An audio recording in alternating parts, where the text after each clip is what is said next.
નમસ્કાર મિત્રો, હું રાજેશ ભાસ્કર આપ સૌનું યુટ્યુબમાં આપણી આ ચેનલ પર સ્વાગત કરું છું.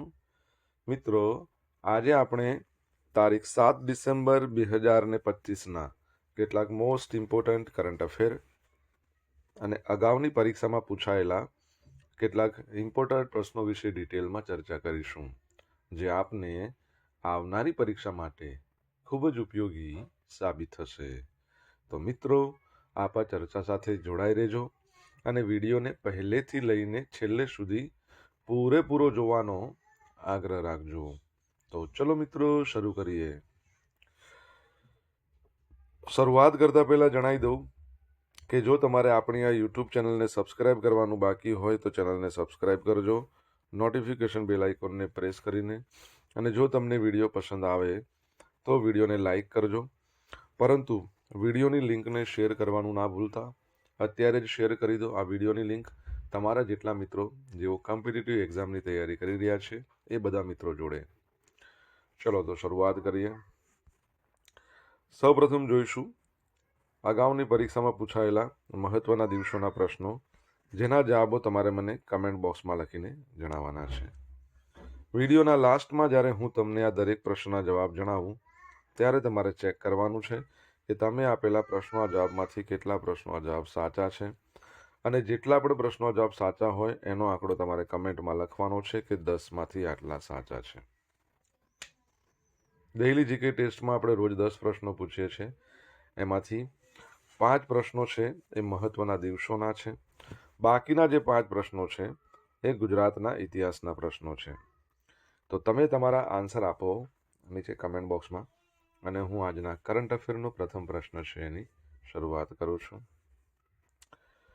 પ્રથમ પ્રશ્ન છે કે તાજેતરમાં કયા સ્થળે એશિયાના સૌથી મોટા એનજીમેક 2025 એક્ઝિબિશન છે એનો શુભારંભ થયો? તો જવાબ આવશે ગાંધીનગર ખાતે. કઈ જગ્યાએ? ગાંધીનગર ખાતે. તો ગુજરાતના નાયબ મુખ્યમંત્રી છે અને ઉદ્યોગ મંત્રી છે હર્ષ સંઘવી, એમના હસ્તે ગાંધીનગર ખાતે 3 ડિસેમ્બરથી લઈને 7 ડિસેમ્બર 2025 દરમિયાન યોજાનારા એન્જિનિયરિંગ સેક્ટરના એશિયાના સૌથી મોટા 17મા નંબરના એનજીમેક 2025 એક્ઝિબિશનનો શુભારંભ કરવામાં આવ્યો છે. આ વૈશ્વિક કક્ષાના પ્રદર્શનમાં દેશ વિદેશની 1100થી વધુ કંપનીઓ જોડાઈ છે અને વિશ્વના અલગ અલગ દેશોમાંથી 500થી વધુ પ્રતિનિધિઓ મુલાકાતે આવ્યા છે, જ્યારે અંદાજે 1 લાખથી વધુ મુલાકાતીઓ ભાગ લે એવી સંભાવના છે. અને આશરે 1 લાખ ચોરસ મીટર જગ્યામાં યોજાયેલા આ જે એક્ઝિબિશન છે એમાં 10,000થી વધુ ઉત્પાદનોનું જે પ્રદર્શન યોજાયું છે, અને તેના માધ્યમથી જે કંપનીઓ છે એમને કરોડો રૂપિયાનો બિઝનેસ ઉપલબ્ધ થશે. નાયબ મુખ્યમંત્રીએ જણાવ્યું કે તત્કાલીન મુખ્યમંત્રી શ્રી નરેન્દ્રભાઈ મોદી એમના દ્વારા ઊભી કરાયેલી આ વ્યવસ્થા છે એ હવે વૈશ્વિક કક્ષાના એક્ઝિબિશન સેન્ટર તરીકે વિકસાવવા રાજ્ય સરકારો એનો પ્રયત્ન કરશે. તેમણે ઉદ્યોગપતિઓને મેક ઇન ઇન્ડિયા અને આત્મનિર્ભર ભારત અભિયાનને પ્રોત્સાહન આપીને મેન્યુફેક્ચરિંગમાં દેશને વધુ આત્મનિર્ભર બનાવવા માટેનો અનુરોધ કર્યો હતો. ઓકે, અહીંયા એન્જિનિયર ક્ષેત્રની વાત આવી, એન્જિનિયરિંગની. તો તમને ખ્યાલ છે ને કે આપણા ભારતમાં એન્જિનિયર્સ ડે મનાવીએ છીએ. કઈ તારીખે? કમેન્ટમાં લખો. દર વર્ષે આંતરરાષ્ટ્રીય નાગરિક ઉડ્ડયન દિવસ ક્યારે મનાવવામાં આવે છે? તો આજનો દિવસ એટલે કે 7મી ડિસેમ્બર, જેને કહેવાય છે આંતરરાષ્ટ્રીય નાગરિક ઉડ્ડયન દિવસ. તો વિશ્વના સામાજિક અને આર્થિક વિકાસમાં જે ઉડ્ડયન છે એના મહત્વને ઓળખવા માટે તે આંતરરાષ્ટ્રીય નાગરિક ઉડ્ડયન દિવસ દર વર્ષે 7 ડિસેમ્બરના રોજ ઉજવવામાં આવે છે. આંતરરાષ્ટ્રીય નાગરિક ઉડ્ડયન દિવસનો ઉદ્દેશ રાજ્યોના સામાજિક અને આર્થિક વિકાસ માટે આંતરરાષ્ટ્રીય નાગરિક ઉડ્ડયનના મહત્વ વિશે દેશવ્યાપી જાગૃતતા પેદા કરવા અને તેને મજબૂત કરવા માટે છે. 2025ની થીમ શું છે? સલામત આકાશ અને બધા માટે ટકાઉ ભવિષ્ય. તમને ખબર છે ને કે આપણા કેન્દ્રીય નાગરિક ઉડ્ડયન મંત્રી છે એમનું નામ છે કિંજરાપુ રામ મોહન નાયડુ. ગુજરાતમાં તમને ખ્યાલ હોય તો મંત્રીમંડળ બદલાઈ ગયું છે, એટલે નવું મંત્રીમંડળ આવ્યું. એમાં નાગરિક ઉડ્ડયન મંત્રાલય કોને સોંપવામાં આવ્યું છે? કમેન્ટ બોક્સમાં લખો. સશસ્ત્ર દળ ધ્વજ દિવસ એ પણ આજે મનાવવામાં આવે છે 7મી ડિસેમ્બરના રોજ દર વર્ષે. ભારતીય ધ્વજ દિવસ પણ એને કહેવાય છે. તો ભારતમાં સશસ્ત્ર દળો છે એ સશસ્ત્ર દળો ધ્વજની દેશની સલામત રાખવા માટે સરહદો પર જે લડનારા જે ભારતીય સૈનિકો છે, નાવિકો છે, હવાઈ સૈનિકો છે, એના સન્માન તરીકે 1949થી દર વર્ષે 7 ડિસેમ્બરે આ દિવસ મનાવીએ છીએ.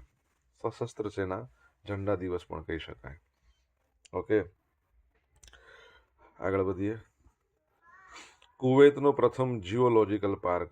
કુવૈત દેશે લોકોને પૃથ્વી, ખડકો અને ઇતિહાસ વિશે જાણકારી આપવા માટે તેમજ પ્રવાસન વધારવાના હેતુથી પોતાનો પ્રથમ જીઓલોજીકલ પાર્ક શરૂ કરી દીધો છે.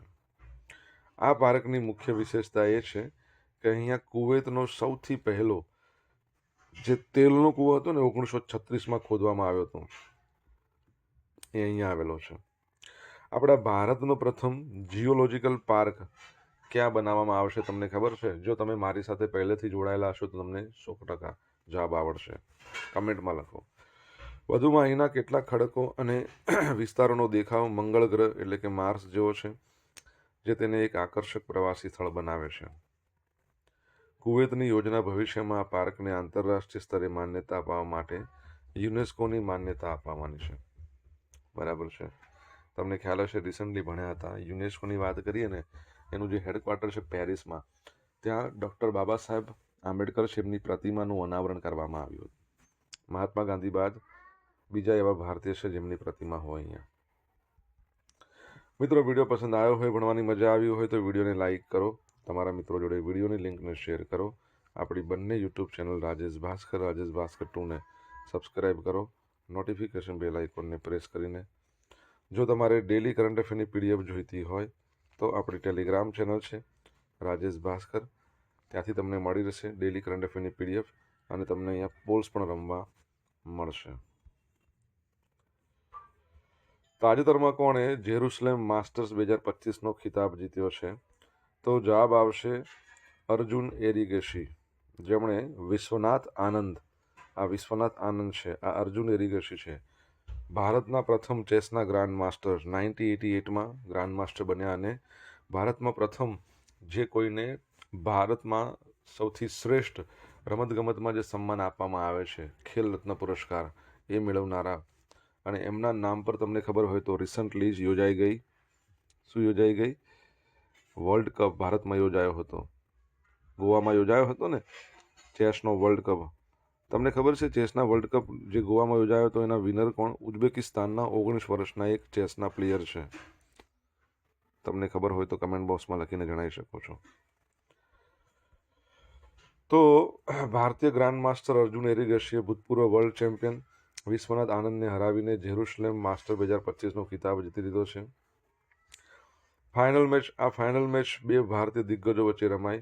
શરૂઆતની રેપિડ ગેમ્સ ડ્રો થયા બાદ અર્જુનને બ્લિટ્ઝ ટાઈ બ્રેક એના દ્વારા જીત મેળવી હતી. સેમીફાઇનલની વાત કરીએ તો અર્જુન એરિગેશીએ Russian grand master Peter Svidler શેમને હરાવ્યા.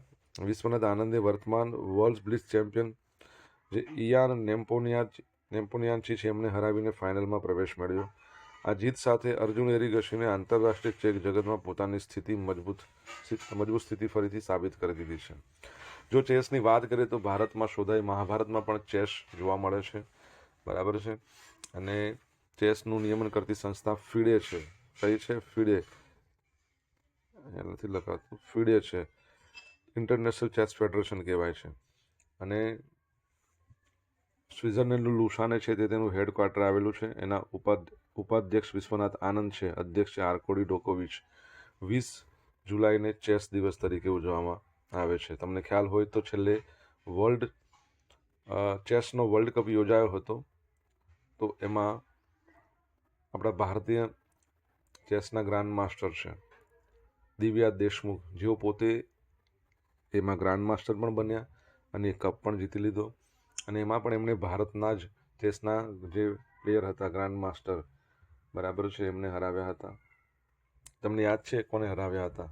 નામ ખબર હોય તો કહો. જેઓ આપણા ભારતની અંદર પ્રથમ મહિલા ગ્રાન્ડ માસ્ટર બન્યા હતા. હું જ કહી દઉં, ચલો, કોનેરુ હમ્પી. બરાબર છે, યાદ રાખજો. આગળ વધીએ. તાજેતરમાં સંશોધકોને કઈ જગ્યાએ વુલ્ફ સ્નેક નામની સાપની એક નવી પ્રજાતિ મળી આવી છે? તો જવાબ આવશે એમને નિકોબાર ટાપુ છે ને ત્યાં. તો ભારતના ગ્રેટ નિકોબાર ટાપુ એના પર સંશોધકોને જૈવ વિવિધતાની એક મોટી ભેટ મળી ગઈ છે. અહીં સાપની એક નવી પ્રજાતિ અને પક્ષીની એક સંભવિત નવી પ્રજાતિ મળી આવી છે. સાપ છે એનું નામ શું છે? લાઇકોડોન ઇરવેની. આ એક પ્રકારનો વુલ્ફ સ્નેક છે. સ્નેક એટલે સાપની પ્રજાતિ છે. નામ શું છે? ઓસ્ટ્રેલિયાના પ્રખ્યાત કન્ઝર્વેશનિસ્ટ છે અને ક્રોકોડાઇલ હન્ટર તરીકે જાણીતા સ્ટીવ ઇરવિન એમના નામ પરથી આનું નામ આપવામાં આવ્યું છે. આ સાપ ખૂબ જ દુર્લભ છે. અત્યાર સુધી માત્ર 4 જ મળ્યા છે, જેને એન્ડેન્જર એટલે લુપ્તપ્રાય ગણવાની ભલામણ કરાઈ છે. નવું પક્ષી ગ્રેટ નિકોબાર ક્રેક છેલ્લા 10 વર્ષમાં 3 વાર જોવા મળ્યું છે. એના શારીરિક લક્ષણો અન્ય પક્ષી કરતાં અલગ છે, જે તેને નવી પ્રજાતિ બનાવે છે. મહત્વ જોઈએ તો 2021થી અત્યાર સુધીમાં ગ્રેટ નિકોબાર ટાપુ પર 40 જેટલી નવી પ્રજાતિઓ મળી આવી છે, જે સાબિત કરે છે કે ભારતનું આ ટાપુ કુદરતી સંપત્તિથી કેટલું સમૃદ્ધ છે.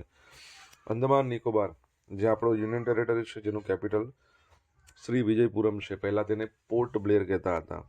એના લેફ્ટનન્ટ ગવર્નરનું નામ તમારે જણાવવાનું છે કમેન્ટ બોક્સમાં લખીને, તમને આવડતું હોય તો. એપલે અમર સુબ્રમણ્યમને એઆઈના નવા વાઇસ પ્રેસિડેન્ટ તરીકે નિયુક્ત કર્યા છે. તો એપલે અમર સુબ્રમણ્યમને આર્ટિફિશિયલ ઇન્ટેલિજન્સના નવા વાઇસ પ્રેસિડેન્ટ તરીકે નિયુક્ત કર્યા છે. આ નિમણૂક એપલ માટે ખૂબ જ મહત્વપૂર્ણ રહી છે, કારણ કે કંપની અત્યારે જનરેટિવ એઆઈ ક્ષેત્ર પર પોતાની પકડ મજબૂત કરવા માંગે છે. તેઓ જ્હોન ગિયાનાન્ડ્રિયાનું સ્થાન લેશે, જેઓ આવતા વર્ષે નિવૃત્ત થવાના છે. હવે જે અમર સુબ્રમણ્યમ છે તેઓ મૂળ બેંગલુરુના છે. ગૂગલમાં 16 વર્ષ કામ કર્યું છે. જેમિની આસિસ્ટન્ટ તમને ખબર છે ને, ગૂગલનું એઆઈ ટૂલ જેમિની, એટલે એ લોકો જેમિનાઇન બોલે છે.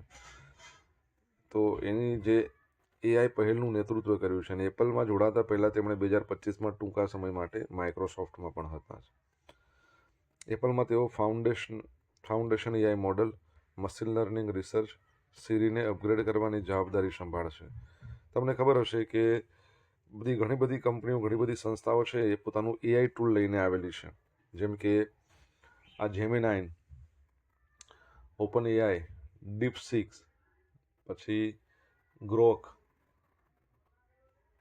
પર્પ્લેક્સિટી, શું નામ છે એનું, ઘણા બધા છે. એપલ આમાં પાછળ છે હજુ. એટલે સિરીના મોટા અપગ્રેડ 2026 સુધીમાં વિલંબિત થયા છે. અમર સુબ્રમણ્યમના આવવાથી આ વિકાસ ઝડપી થવાની આશા છે. ઓકે, એપલની વાત કરી. 1976માં સ્થાપના, હેડક્વાર્ટર આવેલું છે લોસ એન્જલસ. તમે કેલિફોર્નિયા કહો તો પણ ચાલે, કેલિફોર્નિયામાં, બરાબર છે. અને એના જે સીઈઓ છે એનું નામ તમે મને કહેશો, શું નામ છે એમનું. સોશિયલ મીડિયાના માધ્યમથી મારી સાથે તમે કનેક્ટ રહી શકો છો. ઇન્સ્ટા આઈડી છે rajesh.i.bhaskar, બરાબર છે. અને ફેસબુક આઈડી શું છે? ફેસબુક આઈડી છે આપણું RI ભાસ્કર.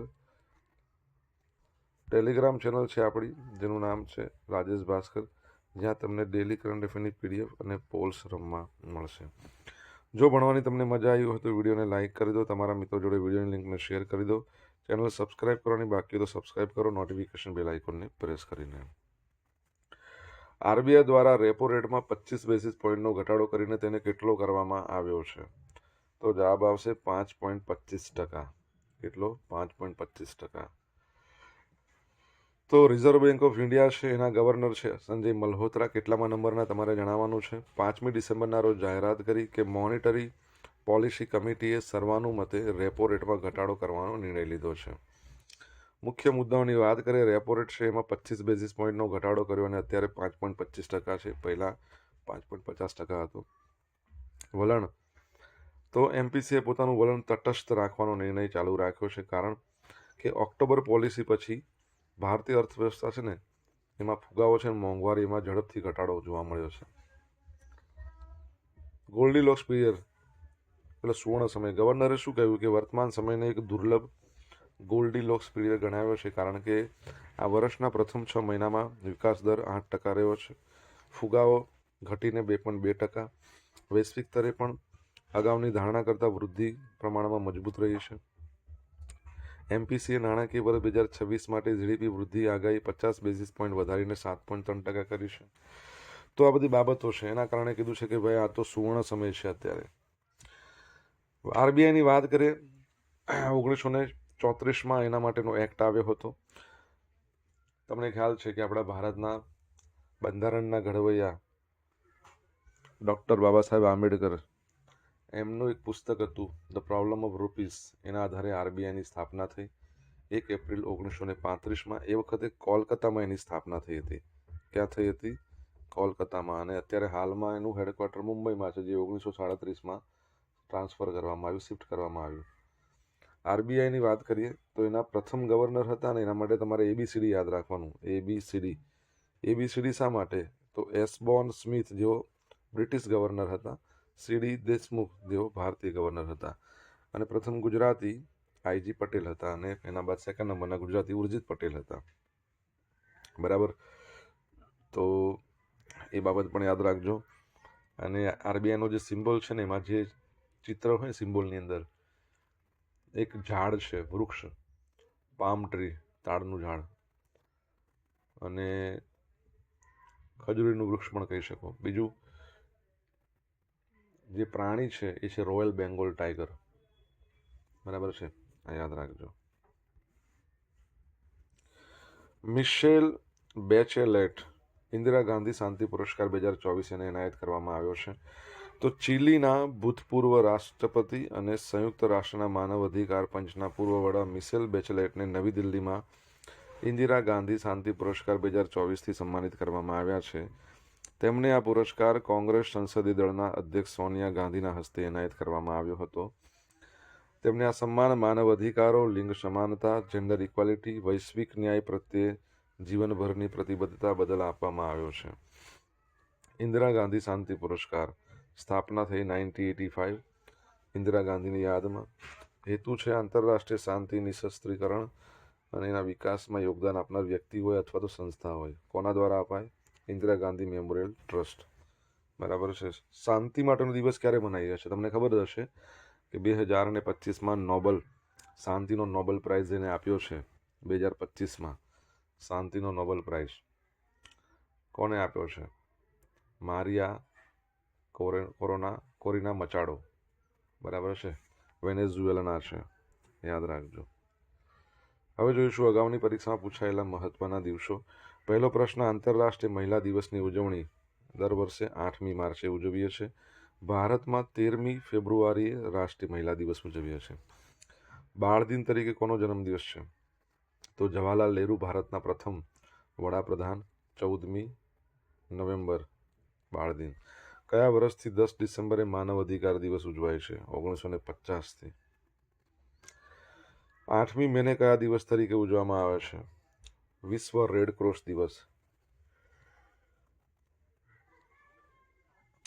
1 ડિસેમ્બર કયા દિવસની ઉજવણી છે? તો વર્લ્ડ એડ્સ ડે અને બોર્ડર સિક્યુરિટી ફોર્સનો સ્થાપના દિવસ પણ છે. હવે જોઈશું આગામી પરીક્ષામાં પૂછાયેલા ગુજરાતના ઇતિહાસના પ્રશ્નો. પહેલો પ્રશ્ન, વિવેકાનંદ શિલા સ્મારક કયા રાજ્યમાં છે? તો તમિલનાડુ, એટલે વિવેકાનંદ રોક મેમોરિયલ. જય હિન્દ સૂત્ર કોણે આપ્યું હતું? સુભાષચંદ્ર બોઝ. ભારત આઝાદ થયું તે સમયે અંગ્રેજી શાસનના છેલ્લા ગવર્નર જનરલ કોણ હતા? તો લોર્ડ માઉન્ટ બેટન. ભારતના કયા હિન્દુ રાજા ભાલાથી વિશેષ જાણીતા હતા? તો મહારાણા પ્રતાપ. ભારતની આઝાદીના આંદોલન દરમિયાન અંગ્રેજોને ક્વિટ ઇન્ડિયા સૂત્ર કયા નેતાએ આપ્યું હતું? ગાંધીજીએ આપ્યું હતું ક્વિટ ઇન્ડિયા. હવે જોઈશું ગઈકાલે પૂછેલા પ્રશ્નો જવાબ. પહેલો પ્રશ્ન, તાજેતરમાં કયા સ્થળે 12મી ચિંતન શિબિરનું આયોજન કરવામાં આવ્યું હતું? ધરમપુર, વલસાડ. સેકન્ડ, તાજેતરમાં કોણે બાલ વિવાહ મુક્ત ભારત 100 દિવસના જાગૃતિ અભિયાનની શરૂઆત કરી? તો અન્નપૂર્ણા દેવી, આપણા કેન્દ્રીય મહિલા અને બાળ વિકાસ મંત્રાલયના મંત્રી છે એમણે. હવે જોઈશું આજે પૂછેલા પ્રશ્નો જવાબ. પહેલો પ્રશ્ન પૂછ્યો તો એન્જિનિયર્સ ડે ભારતમાં ક્યારે મનાવવામાં આવે છે? 15 સપ્ટેમ્બર. બરાબર છે. સર એમવી, એમના યાદમાં એમનો જન્મદિવસ છે. સેકન્ડ નંબરનો પ્રશ્ન કે હાલમાં આપણા નાગરિક ઉડ્ડયન મંત્રી ગુજરાતના કોણ છે? તો શ્રી હર્ષ સંઘવી છે. ત્રીજા નંબરનો પ્રશ્ન શું હતો? ભારતનો પ્રથમ જીઓલોજીકલ પાર્ક ક્યાં બનવાનો છે? જબલપુર. જબલપુર ક્યાં આવેલું છે? તો મધ્યપ્રદેશમાં. ચોથા નંબરનો પ્રશ્ન હતો કે ચેસનો વર્લ્ડ કપ જે ગોવામાં યોજાઈ ગયો, જેનું નામ આપવામાં આવ્યું હતું વિશ્વનાથ આનંદ કપ, એ ઉઝબેકિસ્તાનના એક 19 વર્ષના પ્લેયર છે. શું નામ છે? જોવાબીર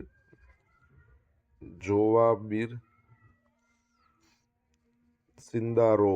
જોવાબીર સિંદારો. 5મા નંબરનો પ્રશ્ન હતો અંદમાન નિકોબાર શેના લેફ્ટનન્ટ ગવર્નરનું નામ શું છે? તો ડી.કે. જોશી. લખાતું નથી, ડી.કે. જોશી. 6ઠ્ઠા નંબરનો પ્રશ્ન હતો એપલના સીઈઓનું નામ છે ટિમ કુક. 7મા નંબરનો પ્રશ્ન આરબીઆઈના ગવર્નર 26મા નંબરના છે હાલમાં. બરાબર છે, સંજય મલ્હોત્રાની વાત કરી રહ્યો છું. અને 8મા નંબરનો પ્રશ્ન વિશ્વ શાંતિ દિવસ 21મી સપ્ટેમ્બર. હવે મિત્રો જોઈશું ગઈકાલના કરંટ અફેરમાંથી પૂછેલા કેટલાક ઇમ્પોર્ટન્ટ પ્રશ્નો જેના જવાબો તમારે કમેન્ટમાં લખવાના છે. પહેલો પ્રશ્ન, તાજેતરમાં કોણે કચ્છના ધોરડો ખાતે સફેદ રણમાં રણ ઉત્સવનો ભવ્ય શુભારંભ કરાવ્યો, એટલે પ્રારંભ કરાવ્યો? સેકન્ડ, 128મા નંબરના મન કી બાતના એપિસોડ મુજબ ભારતે કેટલા મિલિયન ટનનું અનાજનું ઉત્પાદન કરીને નવો કૃષિ રેકોર્ડ બનાવ્યો છે? જવાબ આવડે તો કમેન્ટ બોક્સમાં લખીને જણાવજો. તો આ હતા આજના દિવસના કેટલાક મોસ્ટ ઇમ્પોર્ટન્ટ કરંટ અફેર અને અગાઉની પરીક્ષામાં પૂછેલા ઇમ્પોર્ટન્ટ પ્રશ્નોના જવાબોની સાથે. આશા રાખું બધાને ભણવાની મજા આવી હશે. મજા આવી તો વિડીયોને લાઇક કરો, તમારા મિત્રો જોડે વિડીયોની લિંકને શેર કરો. આપણી બંને યુટ્યુબ ચેનલ રાજેશ ભાસ્કર 2ને સબસ્ક્રાઇબ કરો, નોટિફિકેશન બેલ આઇકોનને પ્રેસ કરીને. તો મિત્રો thank you so much for watching this video. Have a nice day. Jai Hind, જય ભારત, જય જય ગરવી ગુજરાત.